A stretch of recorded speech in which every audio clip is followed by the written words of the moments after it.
Assalamualaikum warahmatullahi wabarakatuh. Izinkan memperkenalkan diri.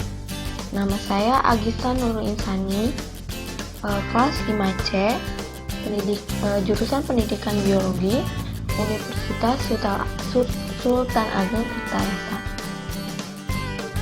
Jadi saya akan menjelaskan tentang sistem peredaran darah. Sistem peredaran darah sangat berhubungan dengan darah dan lain sebagainya. Darah manusia adalah suatu cairan tubuh yang terdapat di dalam pembuluh darah yang warnanya merah. Darah merupakan cairan tubuh yang sangat penting dan harus selalu tersedia dalam jumlah yang cukup. Alat peredaran darah. Alat peredaran darah ini terdiri dari jantung. Jantung ini memiliki beberapa ruangan yaitu ada atrium kiri, atrium kanan, ventrikel kiri, dan ventrikel kanan, serta beberapa katup.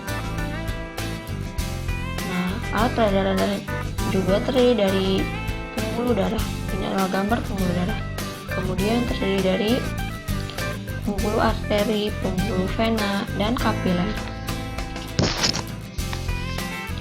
Selanjutnya, saya akan menjelaskan tentang peredaran darah manusia.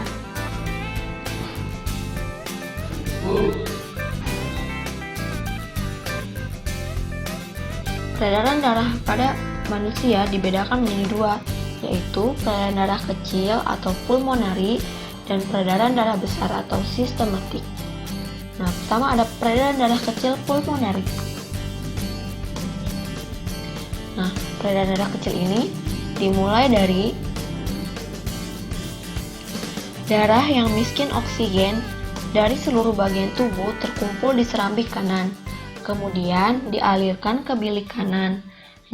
Bilik kanan akan memompa darah ke dalam batang paru-paru. Saat darah mengalir melalui kapiler paru-paru, karbon dioksida dilepaskan dan oksigen diikat. Darah kaya oksigen kembali ke serambi kiri melalui venula paru-paru dan bergabung membentuk vena paru-paru.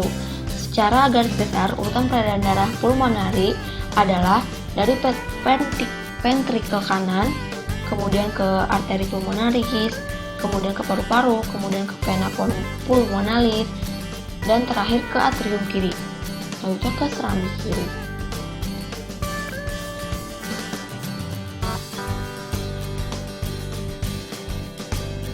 Ini ada gambar jalannya peredaran darah manusia yang terdiri dari dua tadi ya. Kemudian ada peredaran darah besar atau sistematik.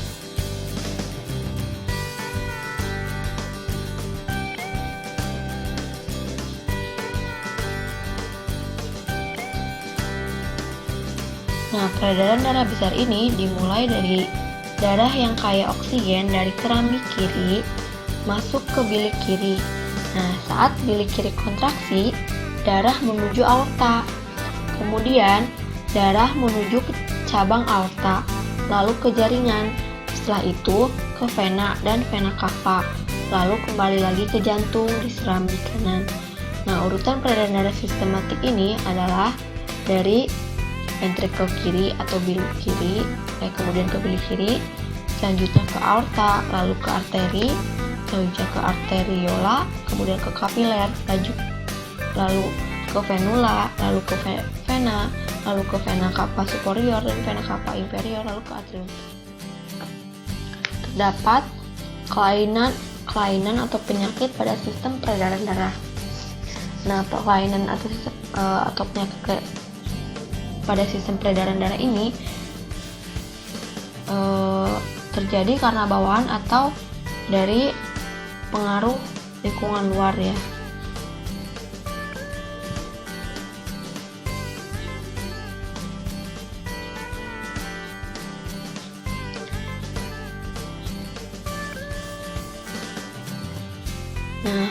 Kelainan ini terdiri dari jantung koroner, yang kedua ada hemofilia, lalu ada thalassemia, lalu ada hipertensi, dan yang terakhir ada varises. Nah, mungkin cukup sekian dari saya. Kurang lebihnya mohon dimaafkan. Assalamualaikum warahmatullahi wabarakatuh.